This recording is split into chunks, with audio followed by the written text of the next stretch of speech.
नमस्कार दोस्तों, क्राइम तक में आपका स्वागत है। ये तस्वीरें आप देख रहे हैं किस तरह से ये कोई वीआईपी नहीं जा रहा है, ये दरअसल काफिला है बदमाशों का, गुंडों का। और जिस तरह से गुरुग्राम इलाके में गुंडे धमकाने के लिए किसी को जा रहे हैं, वो वाकई हैरान कर देने वाली वीडियो है। सबसे पहले आप देखिए, काले रंग की स्कॉर्पियो में ये दबंग सवार हैं। आरोप है कि ठेकेदार को जान से मारने की धमकी दी जा रही है और 50 से 60 गुर्गे इस साइट पर घेराबंदी करते नजर आ रहे हैं। इसका पूरा सीसीटीवी सामने है, जिसमें काले रंग की तकरीबन 10 से 12 स्कॉर्पियो आपको नजर आ रही है। गुरुग्राम के जो इलाका है, इसका नाम है धनवापुर। इस इलाके में ये पहुंचते हैं। 2 से 3 दर्जन युवक शक्ति प्रदर्शन करते हुए बाहर निकलते हैं और फिर ये तो साफ है क्या कानून का मजाक उड़ाया जा रहा है। लेकिन पुलिस कहां थी और पुलिस ने क्या किया, इसके बारे में बताऊंगा। लेकिन इन्होंने जो धमकी दी, पहले वो सुनिए।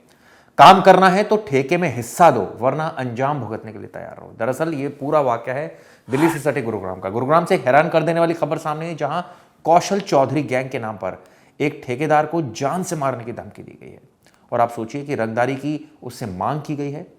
पीड़ित ठेकेदार जो है, उसने सेक्टर 108 के एसएचओ को शिकायत दी है और अपने परिवार की सुरक्षा की गुहार लगाई है। कहा है कि मुझे बचा लो। ये दरअसल जो पीड़ित ठेकेदार है, इसका नाम है मनीष दहिया। इसने पुलिस को जो शिकायत दी है, उसमें कहा है कि उसका पानी सप्लाई और मिट्टी सप्लाई के धंधे से जुड़ा हुआ है और सेंट्रल पार्क सेक्टर 108 में इलैन ग्रुप और सेक्टर 106 में मिट्टी और पानी की सप्लाई का काम करता है। ये वाकया है 15 जुलाई का। दरअसल दोपहर तकरीबन 3:30 बजे थे। आप सोचिए, ये जो पूरी ट्रेल आपको नजर आ रही है गाड़ियों की, देवेंद्र, सुक्कू, लखीराम, दिनेश दहिया, भोला, नवीन, मुंडी और अजय दहिया अपने 50 से 60 साथियों के साथ करीब 20 से ज्यादा गाड़ियों में इस साइट पर पहुंचा। और उसके बाद आप सोचिए क्या हुआ। धमकी और रंगदारी का दबाव बनाया गया। अब इसको लेकर पीड़िता का तमाम आरोप लगाया। उसने कहा है कि हमलावरों ने साइट पर पहुंचकर धमकी दी कि अगर काम करना है तो दिनेश दहिया और देवेंद्र को पैसे देने होंगे। इतना ही नहीं, उन्होंने ठेकेदार के सुपरवाइजर रंजन को भी बंधक बनाकर धमकी दी और कहा कि यदि उसका मालिक उसके सामने आया तो उसे जान से मार देंगे।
दरअसल ये जो सारे जो गैंगस्टर्स धमका रहे हैं, ये धमका रहे हैं कौशल चौधरी के नाम पर। आपको याद होगा, कौशल चौधरी जेल में बंद है और ड्रीडेड क्रिमिनल है।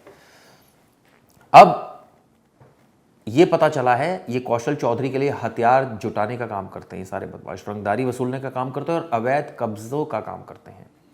अब पीड़ित के जो आरोप है वो भी आप सुन लीजिए। आरोपी खुलेआम हथियारों का प्रदर्शन कर रहे थे। ये हमने साफ देखा किस तरह से ट्रेल चली आ रही थी गाड़ियों की।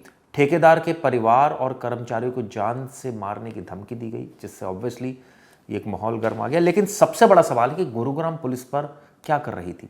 इस तरह के बदमाश इस तरह की गाड़ियों में अगर ऐसे चलेंगे तो पुलिस का डर, कानून का खौफ कहां होगा। और ऐसे में जवाब देना होगा गुरुग्राम पुलिस को कि इस तरह की हरकत दोबारा ना हो। ऐसे गैंगस्टर्स, बदमाशों के खिलाफ सख्त एक्शन लिया जाए, ताकि ये जो शक्ति प्रदर्शन किया जा रहा है, ये जो कानून का मजाक उड़ाया जा रहा है, दुस्साहस किया जा रहा है, ऐसा ना हो। अब पुलिस प्रशासन पर दबाव है। इस घटना ने गुरुग्राम में कानून और व्यवस्था पर गंभीर सवाल खड़े कर दिए। एक के बाद एक कई गाड़ियों के साथ इतनी बड़ी संख्या में उपद्रवियों का साइट पर पहुंचना, जबरन वसूली की मांग करना, यह साफ इशारा करता है कि एक ऑर्गेनाइज्ड गैंग है और ऑर्गेनाइज तरीके से इस तरह से हरकतें कर रहा है, और उसके बावजूद अगर पुलिस कुछ नहीं कर पा रही है तो वाकई ये सोचने वाली बात है। ठेकेदार ने पुलिस से अपनी और अपने परिवार और कर्मचारियों की जान की सुरक्षा सुनिश्चित करने की भी अपील की है। इस घटना के बाद क्षेत्र के अन्य ठेकेदारों और कारोबारियों में भी दहशत का माहौल है।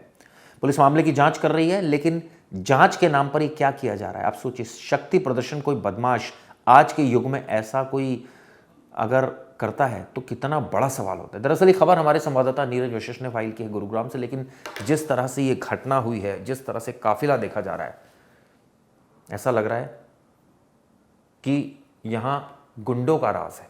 ये बोलते मुझे बिल्कुल शर्म नहीं आ रही और बिल्कुल हिचक नहीं हो रही, क्योंकि ऐसे बदमाशों के खिलाफ सख्त कार्रवाई बिल्कुल होनी चाहिए। चलिए, मैं उम्मीद करता हूं सख्त कार्रवाई पुलिस करेगी। धन्यवाद।